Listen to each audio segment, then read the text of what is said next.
warahmatullahi wabarakatuh. Perkenalkan, nama saya Maudia. Saya berasal dari 4D AKK. Di sini saya akan mempresentasikan tentang akuntansi manajemen. Cekidot. Di sini saya akan membahas tentang modul 2, yaitu konsep dasar kos dan perilaku kos, yang dimana saya akan membahas kegiatan belajar 3, pemisahan kos campuran. Pemindahan kos campuran.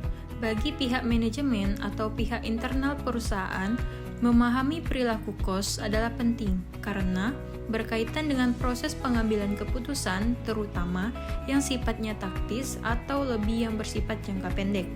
Dalam praktiknya, seringkali informasi yang disajikan oleh para akuntan kepada para manajemen adalah sekedar informasi tentang total cost dan penggunaan aktivitas yang terjadi.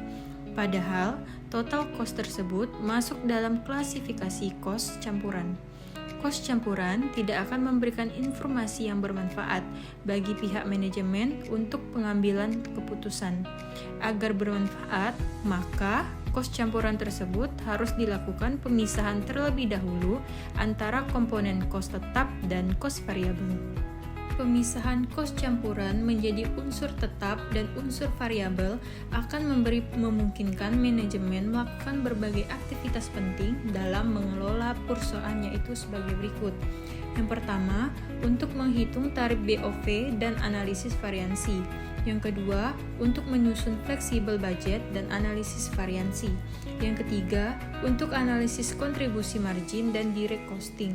Yang keempat, untuk analisis BVL. Yang kelima, untuk analisis komparatif dan diferensial. Yang keenam, untuk analisis maksimasi, profit, dan minimasi biaya.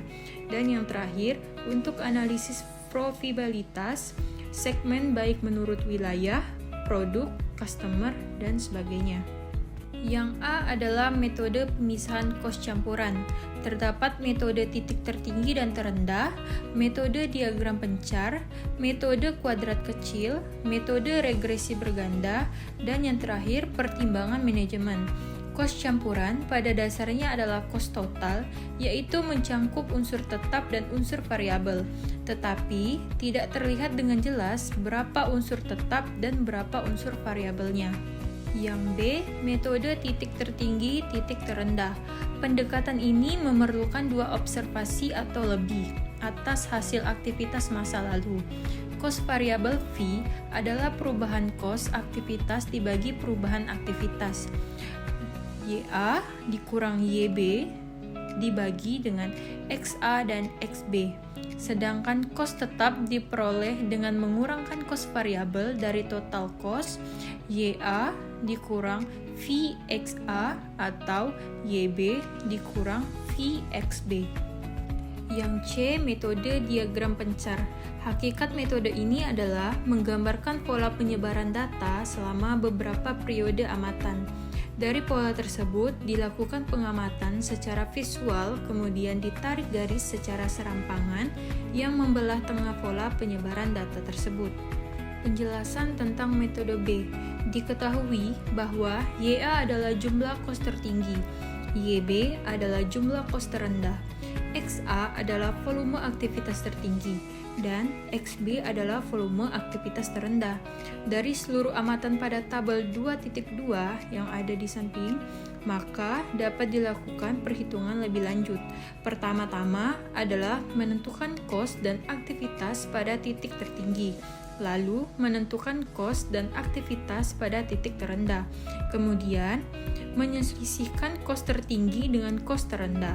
Demikian pula aktivitas pada titik tertinggi dengan aktivitas pada titik terendah. Selanjutnya, penjelasan metode C.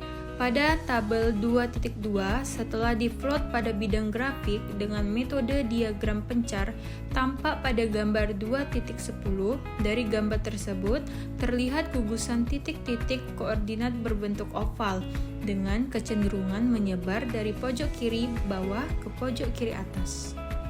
Pada tabel 2.6, yaitu output program SPSS, jika mengacu pada luaran yang disajikan pada tabel 2.6, maka fungsi kos untuk mengestimasi kos pelayanan sebagai berikut. Y sama dengan 715.772.000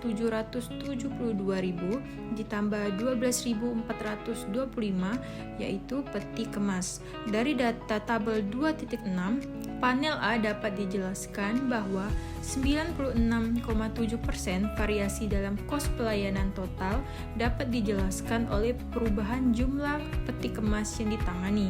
Dengan memperhatikan F-test pada tabel ANOVA, dapat dikatakan bahwa model estimasi kos pelayanan ini sangat baik karena jumlah peti kemas signifikan pada level 1%. Artinya, jumlah peti kemas adalah pemicu kos yang baik bagi kos pelayanan. Selanjutnya yaitu D, regresi berganda. Prinsip pemisahan metode LS sebenarnya tidak berbeda dengan metode regresi berganda.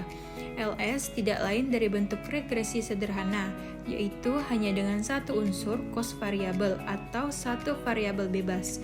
Sedangkan regresi berganda terdiri dari lebih satu variabel bebas. Dengan demikian, data pada tabel 2.2 di atas tidak perlu dikerjakan dengan regresi berganda, karena hanya terdiri satu variabel bebas yaitu X atau pelayanan peti kemas. Bentuk persamaan regresi berganda yang mana jumlah variabel prediktor lebih dari satu adalah sebagai berikut. Y sama dengan T ditambah V1 X1 ditambah V2 X2 ditambah titik-titik ditambah Vn Xn titik-titik. Cara menghitung angka intercept dan koefisien regresi dalam regresi ganda saat ini sangat mudah dengan menggunakan program-program aplikasi seperti SPSS, eViews, dan lainnya. Namun, yang terpenting justru bagaimana kita dapat membaca dan menganalisis iuran output program tersebut. Pada tabel 2.7, data kos pemeliharaan dan faktor penyebab. Dengan menggunakan SPSS, maka hasil perhitungan regresi ganda dapat disajikan pada tabel 2.8 berikut ini. Hasil tersebut menunjukkan bahwa 97,70% perubahan biaya pemrosesan pesanan ditentukan oleh kedua variabel tersebut, yaitu jumlah setup dan jumlah jam setup. Dengan memperhatikan nilai F hitung sebesar 68.028, model ini sangat lapid. Dan yang terakhir yaitu E, pertimbangan manajemen. Pada akhirnya, seringkali seorang manajer menggunakan pertimbangan dalam memperlakukan kos yang terjadi di unitnya. Pertimbangan ini umumnya didasarkan pada pengetahuan dan pengalamannya di masa lalu.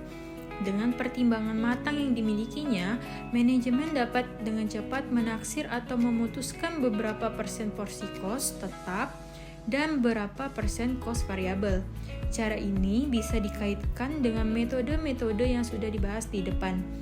Umumnya, metode ini sering digunakan ketika kos campuran memiliki proporsi persentase yang rendah dibandingkan total keseluruhan kos.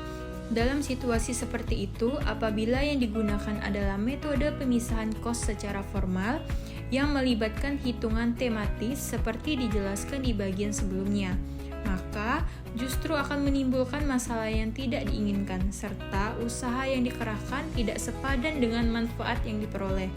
Dalam praktiknya, metode inilah justru banyak digunakan. Para manajer cukup sekedar menggunakan dasar pengalaman dan observasi hubungan antara kos di masa lalu untuk menentukan beberapa proporsi kos tetap dan kos variabel. Keuntungan dari metode ini terletak pada kesederhanaannya.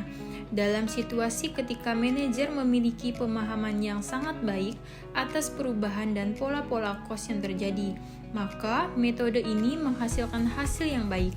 Namun, jika manajer tidak memiliki pertimbangan yang cukup baik, maka jelas error akan terjadi. Sehingga penting pula untuk mempertimbangkan pengalaman manajer, potensi error yang terjadi, serta efek yang dihasilkan dari error tersebut terhadap keputusan lain yang berkaitan.